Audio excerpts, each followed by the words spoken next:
கலந்து வந்துட்டாங்க. அப்ப கொஞ்சம் நீங்க தோழர்களே மனதில் நினைச்சுப்பாங்க, நம்ம ஓட்டு போட்டு ஆட்சிக்கு வந்து ஆட்சி கட்டிலில் ஆட்சி பொறுப்பை ஏற்று ஒரே மாதத்திலேயே இந்த அளவுக்கு நமக்கு என்ன ஒரு ஏமாற்றத்தை நம்ம பார்த்துட்டோம். இன்னைக்கு 4 வருடம் நிறைவடைய போகிறது. குழு எப்ப வைக்கணும் சொல்லுங்க.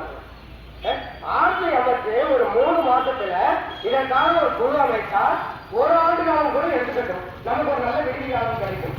இன்னும் 1 ஆண்டு காலத்துல ஆட்சியை முடிய போகுது.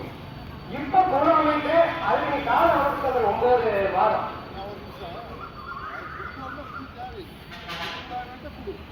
அதுதான் சொல்ல முடியாது. 9 மாத காலம் அதுக்கு டைம் கொடுத்துருக்காங்க. கண்டிப்பா அந்த குழு அமைக்க கதையெல்லாம் நம்ம இந்த ஓய்வூதிய திட்டத்துக்கு நம்ம பார்க்காத பொதுவா அந்த குழுவே எடுத்து ஓடி போயிடுச்சு. அம்மா யாரும் இல்லை, என்னால கண்டிச்சு பேசவே முடியல. எத்தனை வருஷம் தான் போட்டு குழு அமைக்கிறார். இதெல்லாம் ஏமாற்று வேலை.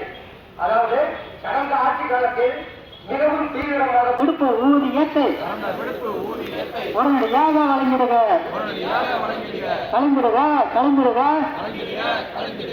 இடைநிலை ஆசிரியர்களுக்கு உயர்நிலை மேல்நிலை பள்ளி தலைமை ஆசிரியர்களுக்கு உடற்கல்வி இயக்குநருக்கு உடற்கல்வி ஆசிரியருக்கு ஒன்றிய அரசுக்கு இணையான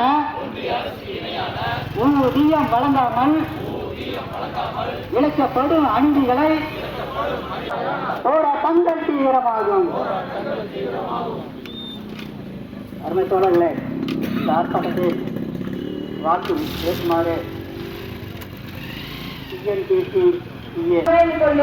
கடல் எப்படி அடித்து வெளியேறுமோ அதோட வந்துட்டான். அப்பவே அவருக்கு தெரிஞ்சிருக்கணும்.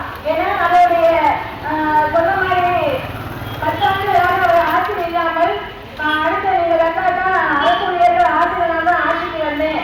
அரசு உயர்ந்த மதுரை நடந்த மாநாட்டுல வந்து நாங்கெல்லாம் போயிருந்தோம். சரி, இந்த மாநாட்டுக்கு எதிர்கட்சியா இருக்கக்கூடிய தலைவர் வர போறாரு, ஏதாவது சொல்ல போறாரு, அடுத்த தலைவர் வாங்க குறுக்கே மறுக்கே போனா அங்கே